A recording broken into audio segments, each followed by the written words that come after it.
Solar के लिए land बहुत इंपॉर्टेंट इसलिए भी हो जाता है कि to produce 1 megawatt of power from thermal power plant you need 1.2 acres of land average. For producing 1 megawatt of solar plant you need 5 acres of land.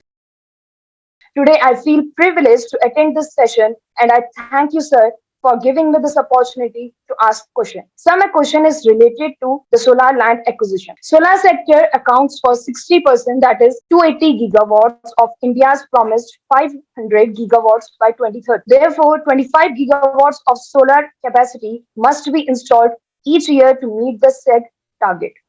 Because of this, the land is acquired from this many small owners. If we take an overview of the land acquisition, official estimates suggest that over 60 million people were displaced by the development project. Don't you think the million of poor landowners and their rights are treated as a collateral damage in the mission for cleaner and a better world? And how these disputes related to solar land acquisition are resolved? Absolutely, Kamakshi. What I have understood is कि solar land acquisition जब होता है तो उसके disputes कैसे resolve करते हैं. ROW के disputes discuss हमने कर लिए थे सब लोगों से कि how ROW disputes are resolved. Let us understand solar के disputes कैसे resolve होते हैं while land acquisition is going on from private farmers. One thing is clear that land is a state subject and states will decide what kind of remedial measures have to be taken with respect to disputes in land. And solar के लिए land बहुत important इसलिए भी हो जाता है कि to produce 1 megawatt of power from thermal power plant you need 1.2 acres of land average. For producing 1 megawatt of solar plant you need 5 acres of land. So 1.2 acres and 5 acres almost 4 to 5 times का difference है and land becomes very important in this aspect. 50% of land in India is agricultural land. So obviously when a solar company goes for land acquisition maximum he has to deal with farmers. अब private land acquisition में अगर essential document अगर कोई मुझसे पूछता है कि ठीक है my company is going ahead with land acquisition in solar sector, what are the essential documents I have to ask? So clear cut answer नहीं मिलेगा क्योंकि हर स्टेट में अलग अलग essential document. पर इसका भी solution है. इसका solution हम लोगों ने इस तरह से निकाला है, हमने एक लिस्ट बना ली है और लिस्ट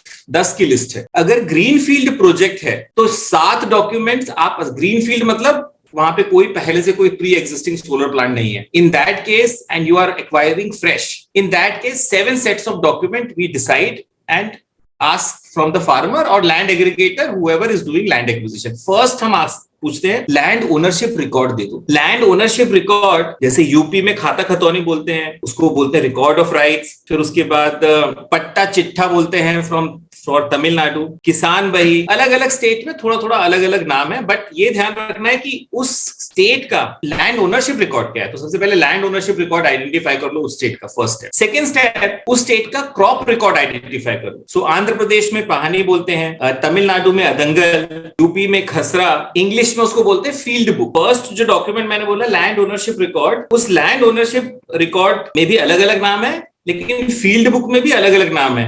और महाराष्ट्र में 7/12 बोलते हैं. तो 7 जो है फॉर्म 7 फॉर्म है, 2 form 7 form 12.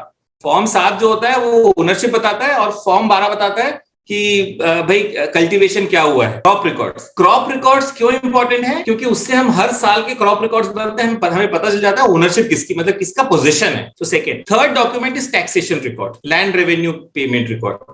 Fourth document is utility record, अगर कोई वाटर टैक्स पे करना है या एग्रीकल्चर कनेक्शन है. Fifth is location record. Sixth is mortgage record, कोई लोन तो नहीं लिया है. और सेवेंथ इज केवाईसी, जो फार्मर जो भी जिससे भी आप परचेज कर रहे हो. ये 7 set of document her state का आप लिस्ट कर लेंगे, आपको लैंड एक्विजिशन करने में आसानी होगी. आपको लिस्ट बनाकर दे सकते हैं लैंड एग्रीगेटर को कि मुझे ये 7 डॉक्यूमेंट चाहिए. पर मैंने बोला ग्रीन फील्ड के लिए प्रोजेक्ट के लिए. ब्राउन फील्ड के लिए 3 सेट्स ऑफ डॉक्यूमेंट और बढ़ जाते हैं. और वो 3 सेट्स ऑफ डॉक्यूमेंट जो बढ़ते हैं, एक होता है commercial record. So change of land use हुआ है कि नहीं. अगर ब्राउन फील्ड प्रोजेक्ट है इसका मतलब सोलर प्लांट पहले से एग्जिस्टिंग है, उसका एक्सटेंशन चल रहा है. उस केस में आप ये बोलोगे कि भाई land use change from agriculture to non agriculture change हुआ है कि नहीं हुआ है. सेकेंड, आप कॉर्पोरेट रिकॉर्ड्स मांगोगे कि उस कंपनी का जितने भी कॉर्पोरेट रिकॉर्ड्स हैं कि कोई अमलगमेशन, मर्जर, स्कीम, क्योंकि अमलगमेशन और मर्जर स्कीम में पीछे शेड्यूल बना रहता है, उसमें लिखा होता है कि कौन कौन सी प्रॉपर्टी की साथ में ट्रांसफर हुई है. तो corporate records. And 10th record is ROW records which is very important. So how the company has acquired, जो इवैक्यूएशन पावर का कर रहे हैं, उस इवैक्यूएशन ट्रांसमिशन लाइन में how this solar company has acquired the rights to set up transmission towers, वो ROW records होते हैं। तो ये 10 रिकॉर्ड्स का सेट है। इशू ये है जो फर्स्ट 2 रिकॉर्ड्स हैं वो सबसे एसेंशियल रिकॉर्ड्स हैं। So land ownership records and crop records, and land ownership record and crop records they are the basis of entire land acquisition. इसमें हर स्टेट गवर्नमेंट ने अपना अपना सिस्टम बना रखा है फॉर जुडिशियल रेमेडी और judicial decision making. So generally जो decision start होता है, इट स्टार्ट्स फ्रॉम तहसीलदार और deputy collector. So first stage में जो भी डिसीजन रेवेन्यू अथॉरिटीज ने लिया है, and if you want to challenge that decision of ownership or mutation, then you go to tehsildar and deputy collector. Appeal usually goes to collector. From collector, the appeal will go to commissioner, and from commissioner, the appeal generally goes to board of revenue. Her state में थोड़ा थोड़ा variation है, but this is a general, line of appeal which is followed across India. थोड़ा थोड़े variations के अलावा. So अगर आपको कोई भी लैंड एक्विजिशन में इशू आ रहा है, तो authorities tehsildar, deputy collector, appellate authority, and then you file a appeal to collector. Collector के बाद अब appeal, collector is the district officer. 4-5 district बन के कमिश्नरेट बनता है, तो the commissioner is a commissionerate officer. तो appeal goes to the commissioner, and पूरे स्टेट में एक बोर्ड ऑफ रेवेन्यू क्रिएट करी जाती है जहां पे retired officers are there, and you file a appeal to board of revenue, and board of revenue's decision is final. So this is the hierarchy for private land acquisition, for solar plants, or even for other plants. So hope I have answered the question. Back to you, Sandra. Surely, sir. Thank you for the wonderful discussion.